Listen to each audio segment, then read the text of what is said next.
हिंद दोस्तों, कैसे हैं आप सभी। आशा करता हूँ बहुत ही अच्छे होंगे। इस वीडियो में हम आपके लिए लेकर आए टॉप साइंस क्वेश्चन। ये ऐसे क्वेश्चन है जो बार बार एग्जाम में पूछते हैं। किसी भी एग्जाम की तैयारी करें जहां पर साइंस पूछा जाता है, यह वीडियो आपके लिए बहुत ही महत्वपूर्ण रहेगी। और हाँ, आज के जो क्वेश्चन है थोड़े सरल क्वेश्चन रहेंगे, पर ये एग्जाम में पूछते हैं। तो आज के सेट में से आपको लगभग 30 में से 25 प्लस प्रश्न आने चाहिए। ईमानदारी से बताइएगा लास्ट में कमेंट करके कि आपके 30 में से कितने क्वेश्चन सही हैं। चलिए देखते हैं पहला क्वेश्चन क्या पूछा है आपसे। पहला क्वेश्चन पूछा है, दूध को दही में परिवर्तित करने में कौन सा सूक्ष्म जीव सहायता करता है। दूध को दही में परिवर्तित करने में कौन सा सूक्ष्म जीव सहायता करता है, यह आपसे पूछा है। जिस किसी भी क्वेश्चन का राइट आंसर पता है, वीडियो को पॉज करिए, राइट आंसर कमेंट बॉक्स में लिखते चलिए। चलिए बता दीजिए इसका राइट आंसर क्या हो जाएगा। तो राइट आंसर जो इस प्रश्न का हो जाएगा वो जगह ऑप्शन बी, लैक्टोबैसिलस कहते हैं।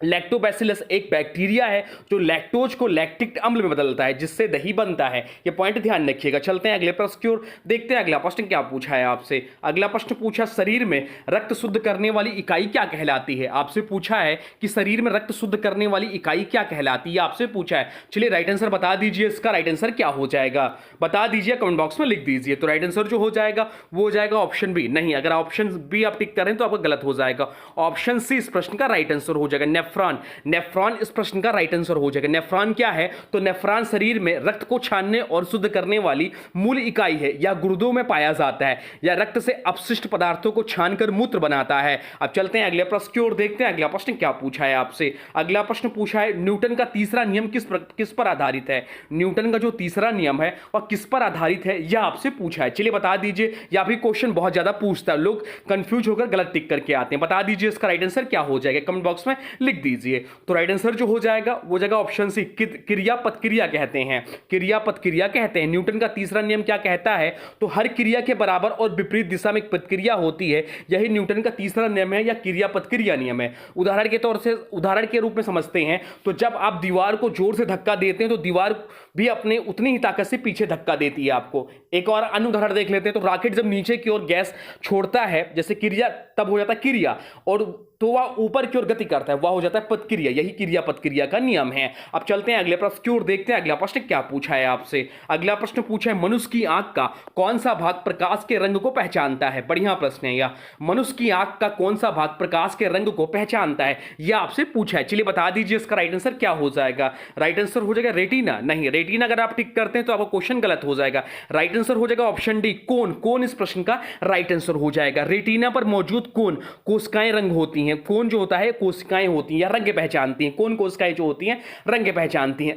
रॉड जो है, रेटिना पर दो कोशिकाएं होती, कोन और रॉड। रॉड जो है केवल रोशनी पे और अंधेरे में काम करती हैं, रॉड कोशिकाएं, और कोन कोशिकाएं जो है रंग पहचानती हैं। अब चलते हैं अगले प्रश्न की ओर, देखते हैं अगला प्रश्न क्या पूछा है आपसे। अगला प्रश्न पूछा, शुद्ध जल का पीएच मान क्या होता है। शुद्ध जल का पीएच मान क्या होता है, यह आपसे पूछा है। चलिए बता दीजिए इसका राइट आंसर तो आप लोग को आना ही चाहिए। बहुत ही सरल क्वेश्चन है पर पूछता है एग्जाम में। बता दीजिए इसका राइट आंसर कमेंट बॉक्स में लिख दीजिए। तो राइट आंसर हो जाएगा ऑप्शन बी, 7। 7 इस प्रश्न का राइट आंसर हो जाएगा। 7 पीएच मान को तटस्थ मतलब न्यूट्रल माना जाता है। इसमें कम अम्लीय अधिक क्षारीय होता है। प्रमुख पदार्थ, चलिए कुछ प्रमुख पीएच मान वैल्यू बताते हैं आपको, जो एग्जाम में पूछता है, आपको ध्यान रखना है दिमाग में। शुद्ध जल का पीएच मान अभी हम लोग पढ़े 7 होता है। तो मानव रक्त का पीएच मान बहुत ज्यादा पूछता है। तो मानव रक्त का पीएच मान जो होता है 7.4 होता है। या समान रूप से गैस्ट्रिक जूस का पीएच मान कितना होता है, जो पेट का अम्ल होता है, तो इसका जो पीएच मान होता है वो 1.5 से लेकर 3.5 तक इसका पीएच वैल्यू होती है। चलते हैं अगले प्रश्न की ओर, देखते हैं अगला प्रश्न क्या पूछा है आपसे। अगला प्रश्न जो पूछा है वह पूछा, हाइड्रोजन का आविष्कार किसने किया था। हाइड्रोजन का आविष्कार किसने किया था, यह आपसे पूछा है। चलिए बता दीजिए हाइड्रोजन का आविष्कार किसने किया था। अभी एनटीपीसी में भी पूछा गया प्रश्न है। तो बता दीजिए इसका राइट आंसर क्या हो जाएगा। राइट आंसर हो जाएगा ऑप्शन है, हेनरी कैवेंडिश ने हाइड्रोजन का आविष्कार किया था। चलिए कुछ प्रमुख गैस है और उनके खोजकर्ता बताते हैं आपको। हाइड्रोजन गैस अभी हम लोग पढ़े हैं, हेनरी कैवेंडिश ने वर्ष 1766 में खोजा। ऑक्सीजन गैस इंपॉर्टेंट है, बता दीजिए इससे खोजकर्ता कौन है। तो उससे खोजकर्ता है जोसेफ प्रिस्टली साहब। नाइट्रोजन गैस की खोज की थी रदरफोर्ड साहब ने। कार्बन डाइऑक्साइड की खोज की थी जोसेफ ब्लेक ने। तो क्लोरीन गैस भी पूछ लेता है। तो क्लोरीन गैस के जो खोज करता है वो कार्ल विलियम सैली हैं। अब चलते हैं अगले प्रश्न की ओर, देखते हैं अगला प्रश्न क्या पूछा है आपसे। देखते हैं अगला प्रश्न क्या पूछा है आपसे। अगला प्रश्न पूछा है लाल रक्त का लाल रंग किससे कारण होता है। रक्त का जो जो हमारा रक्त होता है वो लाल रंग का होता है। यह आपसे पूछा किससे कारण होता है, यह आपसे पूछा। चलिए बता दीजिए इसका राइट आंसर क्या हो जाएगा।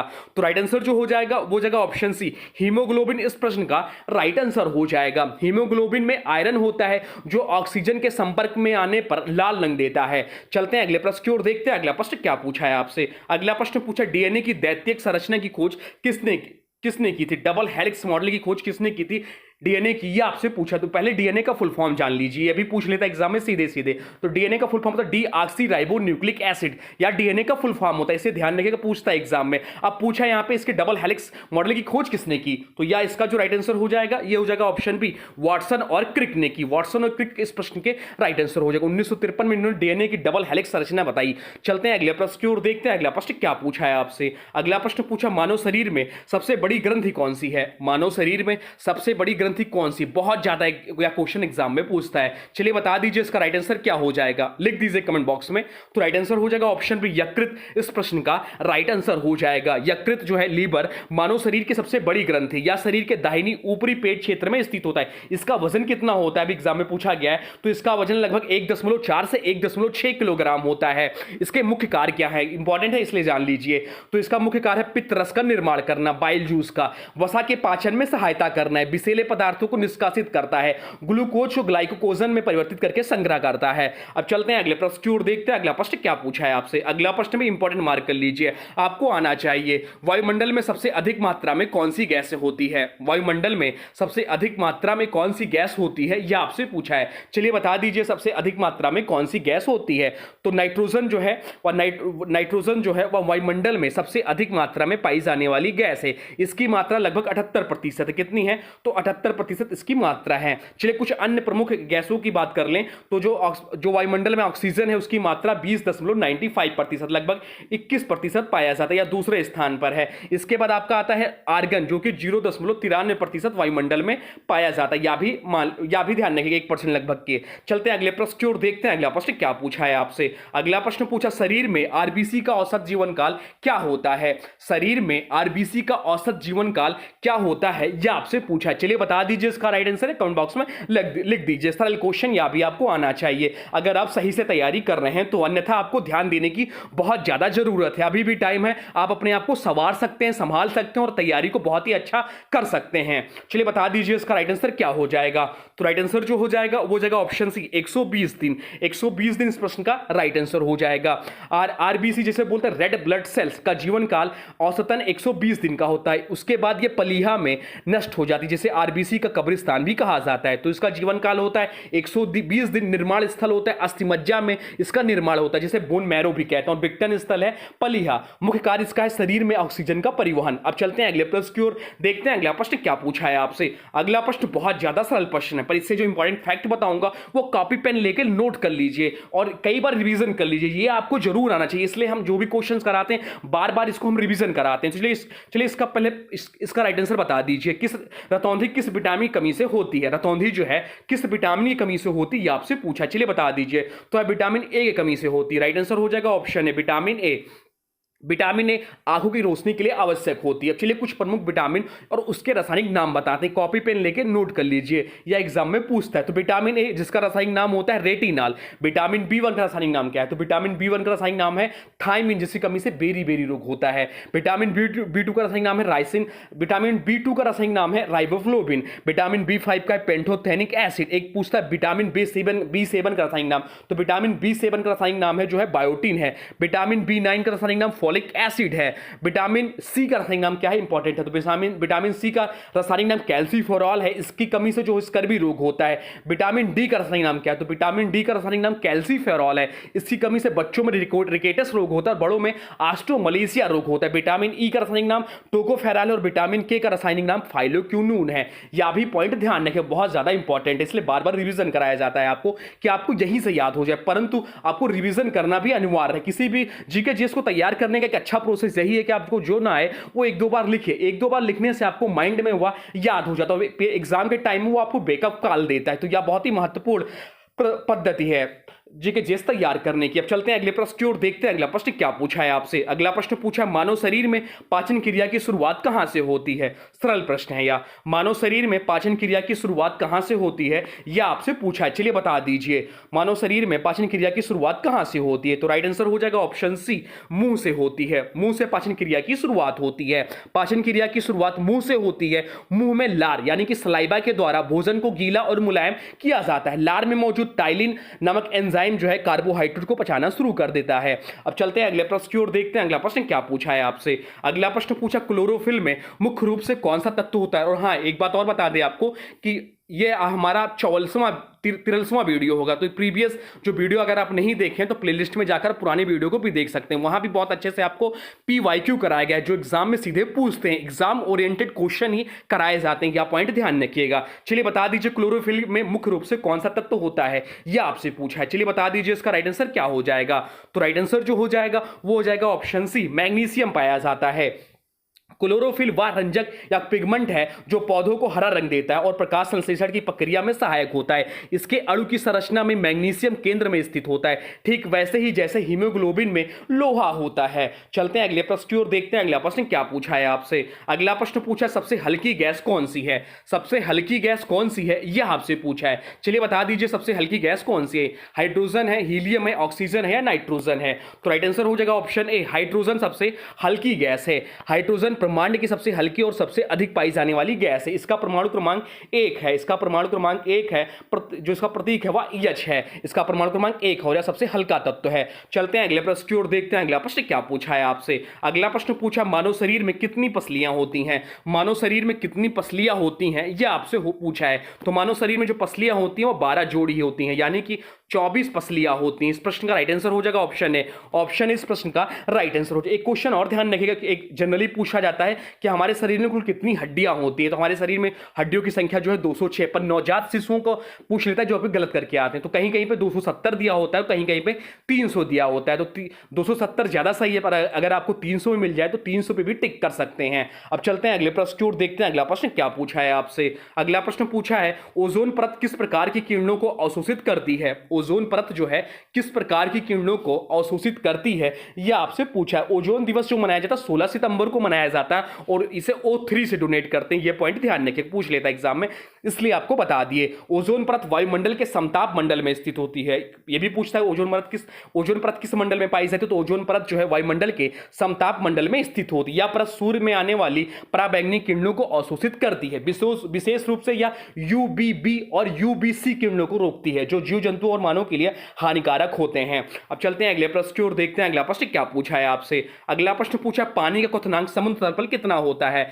पानी का क्वथनांक समुद्र तल पर कितना होता है, यह आपसे पूछा है। चलिए बता दीजिए इसका राइट आंसर क्या हो जाएगा। पानी का क्वथनांक उच्च तापमान को कहते हैं जिस पर पानी वाष्प में बदलने लगता है। क्या है पानी का क्वथनांक? तो पानी का क्वथनांक उस तापमान को कहते हैं जिस पर पानी वाष्प में बदलने लगता है। तो इस प्रश्न का राइट आंसर हो जाएगा ऑप्शन ए, 100 सेंटीग्रेड C पर। पानी का क्वथनांक उस तापमान को कहते हैं जिस पर पानी वाष्प में बदलने लगता है। समुद्र तल पर वायुमंडलीय दाब जो है 1 एटमॉस्फेयर होता है। इसी दाब पर पानी का क्वथनांक 100 डिग्री सेल्सियस होता है। जैसे जैसे हम ऊंचाई पर जाते हैं तो वायुमंडलीय दाब घटता है और क्वथनांक भी घट जाता है। उदाहरण के तौर पे माउंट एवरेस्ट पर पानी लगभग 70 डिग्री सेल्सियस से 75 डिग्री सेल्सियस पर उबलता है। चलते हैं अगले प्रश्न की ओर, देखते हैं अगला प्रश्न क्या पूछा है आपसे। अगला प्रश्न पूछा, ब्लू बेबी सिंड्रोम किसके कारण होता है? ब्लू बेबी सिंड्रोम जो है वह किसके कारण होता है, यह आपसे पूछा है। चलिए बता दीजिए इसका राइट आंसर क्या हो जाएगा। राइट आंसर बता दीजिए। तो राइट आंसर जो हो जाएगा वो जगह ऑप्शन बी, नाइट्रेट प्रदूषण के कारण होता है। ऑप्शन बी इस प्रश्न का राइट आंसर हो जाएगा। या पानी पीने के पानी में नाइट्रेट की अधिकता से होता है ब्लू बेबी सिंड्रोम। चलते हैं अगले प्रश्न की ओर, देखते हैं अगला प्रश्न क्या पूछा है आपसे। अगला प्रश्न पूछा, टाइफाइड का पता लगाने के लिए कौन सा परीक्षण किया जाता है? महत्वपूर्ण प्रश्न है यह एग्जाम के दृष्टि से। टाइफाइड का पता लगाने के लिए कौन सा परीक्षण किया जाता है, यह आपसे पूछा है। चलिए बता दीजिए इसका राइट आंसर क्या हो जाएगा। तो राइट आंसर हो जाएगा ऑप्शन सी, बिडाल टेस्ट कराते हैं। कौन सा टेस्ट कराते हैं? तो बिडाल टेस्ट कराते हैं। टाइफाइड के पता लगाने के लिए। विडाल टेस्ट टाइफाइड बुखार की पहचान के लिए किया जाने वाला एक सीरोलॉजिकल परीक्षण या टेस्ट साल्मोनेला टाइफी बैक्टीरिया के प्रति शरीर में बनने वाले एंटीबॉडी जो पहचानता है। तो टाइफाइड किससे होता है? तो साल्मोनेला टाइफी बैक्टीरिया के कारण होता है। चलते हैं अगले प्रश्न की ओर, देखते हैं अगला प्रश्न क्या पूछा है आपसे। अगला प्रश्न पूछा ओम का नियम किससे संबंधित है? ओम का जो नियम है वह किससे संबंधित है, यह आपसे पूछा है। चलिए बता दीजिए ओम का नियम किससे संबंधित है। तो राइट आंसर जो हो जाएगा वो जाएगा ऑप्शन सी, विद्युत से संबंधित है ओम का नियम। ओम का नियम जो है विद्युत से संबंधित है। क्या कहता है ओम का नियम? तो बी बराबर ओम, बी बराबर विभवांतर बराबर क्या होगा? आई यानी कि धारा गुणे प्रतिरोध, धारा गुणे प्रतिरोध, या ओम का नियम है। यह नियम विद्युत परिपथ में वोल्टेज, धारा और प्रतिरोध के बीच संबंध को दर्शाता है। यह नियम जॉर्ज साइमन ओम द्वारा प्रतिपादित किया गया था। इस नियम का प्रयोग इलेक्ट्रिकल सर्किट के मूल्यांकन व डिजाइन में होता है। चलते हैं अगले प्रश्न की ओर, देखते हैं अगला प्रश्न क्या पूछा है आपसे। अगला प्रश्न पूछा पेनिसिलिन की खोज किसने की थी? पेनिसिलिन की खोज किसने की थी, यह आपसे पूछा है। चलिए बता दीजिए पेनिसिलिन की खोज किसने की थी। तो अलेक्जेंडर फ्लेमिंग ने पेनिसिलिन की खोज की थी। राइट आंसर हो जाएगा ऑप्शन है, अलेक्जेंडर फ्लेमिंग ने पेनिसिलिन की खोज की थी। अलेक्जेंडर फ्लेमिंग ने 1928 में पेनिसिलिन की खोज की थी। यह दुनिया की पहली एंटीबायोटिक दवा मानी जाती है। चलते हैं अगले प्रश्न की ओर, देखते हैं अगला प्रश्न क्या पूछा है आपसे। अगला प्रश्न पूछा परमाणु में धनात्मक आवेश कहां केंद्रित होता है? परमाणु में धनात्मक आवेश कहां केंद्रित होता है, यह आपसे पूछा है। चलिए बता दीजिए इसका राइट आंसर क्या हो जाएगा। तो परमाणु में धनात्मक आवेश केंद्रित होता है वो न्यूक्लियस में केंद्रित होता है।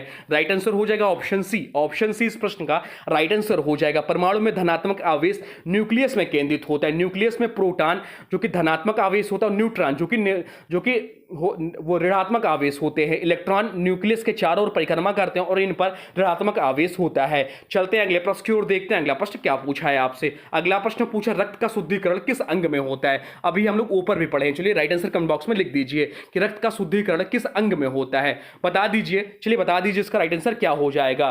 तो रक्त का शुद्धिकरण जो होता है गुर्दा में होता है। राइट आंसर हो जाएगा ऑप्शन बी, किडनी नेफ्रॉन के माध्यम से रक्त का फिल्टर करती है। चलते हैं अगले प्रश्न की ओर, देखते हैं अगला प्रश्न क्या पूछा है आपसे। अगला प्रश्न पूछा पारा क्या है? पारा जो है वह क्या है, यह आपसे पूछा। चलिए बता दीजिए कि पारा क्या है।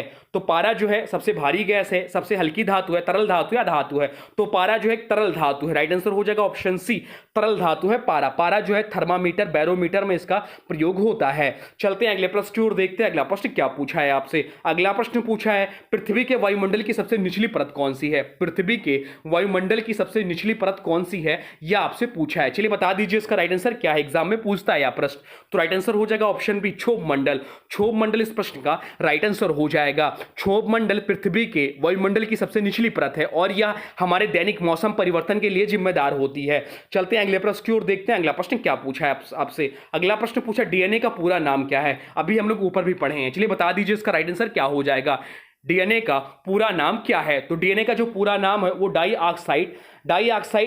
डाईऑक्साइड राइबोन्यूक्लिक एसिड है। डाईऑक्सी राइबोन्यूक्लिक एसिड डीएनए का पूरा नाम है। राइट आंसर हो जाएगा ऑप्शन है, ऑप्शन इस प्रश्न का राइट आंसर हो जाएगा। आनुवांशिक गुणों को नियंत्रित करता है यह। चलते हैं अगले प्रश्न की ओर, देखते हैं अगला प्रश्न क्या पूछा है आपसे। अगला प्रश्न पूछा कंप्यूटर का मस्तिष्क किसे कहते हैं? कंप्यूटर का मस्तिष्क किसे कहते हैं, ये आपसे पूछा है। चलिए बता दीजिए इसका फुल फॉर्म क्या होगा और क्या है ये। तो कंप्यूटर का मस्तिष्क जो कहते हैं वो सीपीयू को कहते हैं। सीपीयू को कंप्यूटर का मस्तिष्क कहते हैं। एग्जाम में पूछता है इसलिए ले लिएगा। एक तो पूछता है सीपीयू का फुल फॉर्म क्या है, तो सीपीयू का फुल फॉर्म है सेंट्रल प्रोसेसिंग यूनिट। एग्जाम में पूछता है रैम का फुल फॉर्म क्या है, तो रैम का फुल फॉर्म है रैंडम एक्सेस मेमोरी। एसटीएमएल का फुल फॉर्म क्या है, तो हाइपर टेक्स्ट एसटीएमएल का फुल फॉर्म क्या है, या आप लोग कमेंट बॉक्स में बताइए। रोम का फुल फॉर्म क्या है, या आप लोग कमेंट बॉक्स में बताइए। ये दोनों आपको कमेंट बॉक्स में बताना है। चलते हैं अगले प्रश्न की ओर, देखते हैं अगला प्रश्न क्या पूछा है आपसे। अगला प्रश्न पूछा क्वार्ट्ज किसका अयस्क है? क्वार्ट्ज जो है वह किसका अयस्क है, यह आपसे पूछा है। बढ़िया प्रश्न है, इंपॉर्टेंट प्रश्न है, पूछ सकता है आपसे एग्जाम में। तो बता दीजिए क्वार्ट्ज जो है किसका अयस्क है। तो क्वार्ट्ज जो है सिलिकॉन का अयस्क है। सिलिकॉन का अयस्क है क्वार्ट्ज। क्वार्ट्ज एक प्रमुख सिलिकॉन अयस्क है। इसका रासायनिक सूत्र क्या होता है, तो SiO2।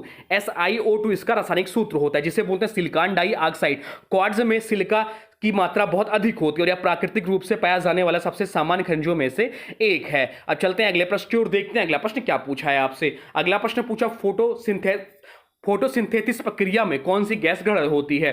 फोटोसिंथेसिस प्रक्रिया में कौन सी गैस ग्रहण होती है, यह आपसे पूछा है। घुमा दिया है तो आपको राइट आंसर आना चाहिए। चलिए बता दीजिए इसका राइट आंसर क्या हो जाएगा।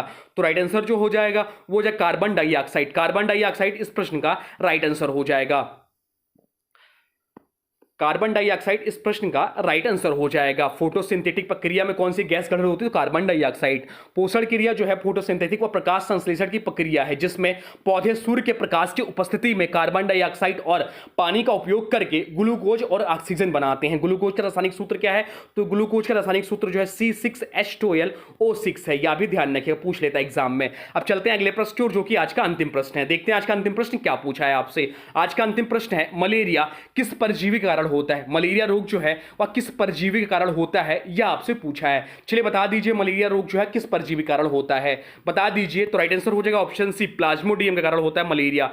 या परजीवी उत्तरदायी है, प्लाज्मोडियम उत्तरदायी है परजीवी मलेरिया के लिए। मलेरिया एक संक्रामक रोग है जो प्लाज्मोडियम नामक परजीवी प्रोटोजोआ के कारण होता है। या परजीवी मादा एनफ्लीज मच्छर के काटने से मानव शरीर में प्रवेश करता है। तो ये रहे टॉप 30 साइंस के प्रश्न जो महत्वपूर्ण है। आपको सारे क्वेश्चन का राइट आंसर आपको जरूर आना चाहिए। इसमें से आपको क्वेश्चन देखने को मिल सकते हैं एग्जाम में। अब चलिए देखते हैं आगे क्या है। अब आज की वीडियो से प्रश्न है, इसका राइट आंसर आप लोग कमेंट बॉक्स में बताना है। आज की वीडियो से प्रश्न है, रतौंधी रतौंधी किस विटामिन की कमी से होती है? रतौंधी जो है वह किस विटामिन की कमी से होती है, यह आपसे पूछा है। इसका जो भी राइट आंसर होगा कमेंट बॉक्स में जरूर बताइएगा। और हाँ देखिए, अभी तक आपने वीडियो को लाइक नहीं किया है तो प्लीज वीडियो को लाइक कर दीजिए। चैनल पर नए चैनल को सब्सक्राइब भी कर लीजिए और वीडियो को किसी स्टडी ग्रुप में शेयर कर दीजिए। तो चलिए मिलते हैं एक नए वीडियो में, तब तक के लिए thanks for watching railway exam target. For more update please subscribe railway exam target channel को। जय